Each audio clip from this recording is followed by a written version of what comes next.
La vidéo se déroule dans un quartier résidentiel. La chaussée est divisée en trois parties. Les deux bandes cyclables sont d'une largeur commune, c'est-à-dire d'environ 80 centimètres, tandis que la voie automobile mesure 2,50 m de large, ce qui est assez étroit pour une rue à double sens. Par conséquent, on peut supposer que l'automobiliste devra adopter une allure basse pour éviter les accrochages avec les autos et les vélos. Nous remarquons plusieurs choix de revêtement. Pour le cycliste, sa partie est lisse, tandis que pour l'automobiliste, le sol est pavé. Rouler sur une surface accidentée est synonyme d'inconfort. Les chocs et les sons émis par la force du pneu sur la roche rendent la conduite désagréable. En effet, plus la vitesse est importante, plus le désagrément est fort.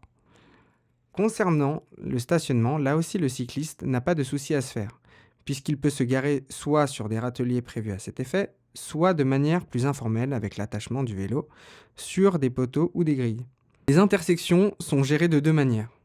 Avec des feux de signalisation, à l'arrêt, le cycliste est informé à l'avance d'un départ proche, ça lui permet d'être plus réactif et d'avoir un petit temps d'avance au démarrage sur les automobilistes, ce qui renforce le sentiment de sécurité.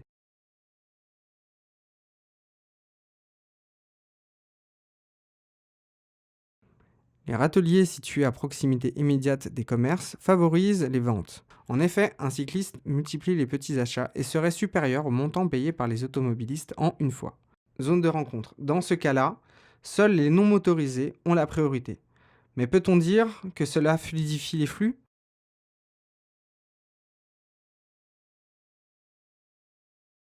La vidéo est produite en centre-ville commerçant.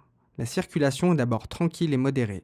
Le partage modal de la rue permet à tous les usagers de circuler sur une même voie. Avec ces frontages, l'ambiance de cette rue invite à la flânerie et à la pratique de déplacements actifs. Cette intersection oppose deux formes de partage de l'espace. Au début de la séquence, nous étions dans un partage au sens to share et nous allons vers un partage au sens to divide. Ici, la division est matérialisée. Sur les espaces très commerçants, nous pouvons affirmer que les pistes cyclables sont utilisées comme extension des trottoirs. Le cycliste est en effet un piéton sur un vélo. Autrement dit, le cycliste a le même comportement qu'un piéton, il peut changer de direction à n'importe quel moment sans risquer de mettre en danger la vie d'autrui. L'espace dévolu pour le stationnement automobile est ici très faible, alors que les râteliers sont omniprésents dans l'espace.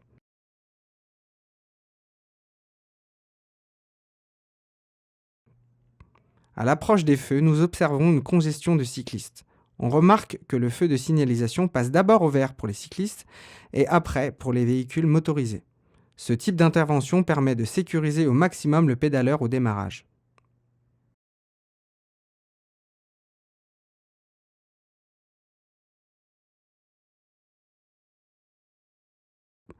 Parfois, les intersections sont gérées par le cycliste lui-même. En effet, ce dernier appuiera sur un bouton lui permettant de changer la couleur du feu. Les séquences présentent un trajet en zone périphérique. Les voies cyclables sont larges ou elles sont réalisées en parallèle du réseau routier. On ne ressent pas la présence de la voiture, ce qui rend ce trajet agréable. En revanche, la monotonie du paysage n'invite pas à la flânerie.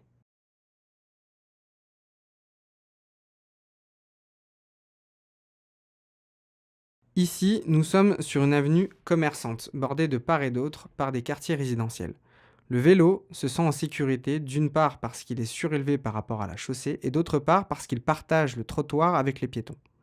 La voie en sens unique et large permet aux cyclistes de se déplacer rapidement, tout en pouvant effectuer des dépassements. Malgré ces arguments et une route discontinue et non inanimée, nous donne un sentiment de lassitude. Les immeubles sont assez bas et dépassent rarement les 4 étages. L'aspect rectiligne commerçant et traversé par des voitures à 50 km/h rappelle le site de Champigny. Cet ouvrage va bientôt accueillir le plus grand parking à vélo d'Europe. Il est situé sur l'interface entre le centre-ville et la gare centrale. Durant cette déambulation, j'ai vraiment pris du plaisir à pédaler à Grift Park. Ce que j'ai aimé, c'est la piste, les légers dénivelés, les courbes et l'aspect paysager.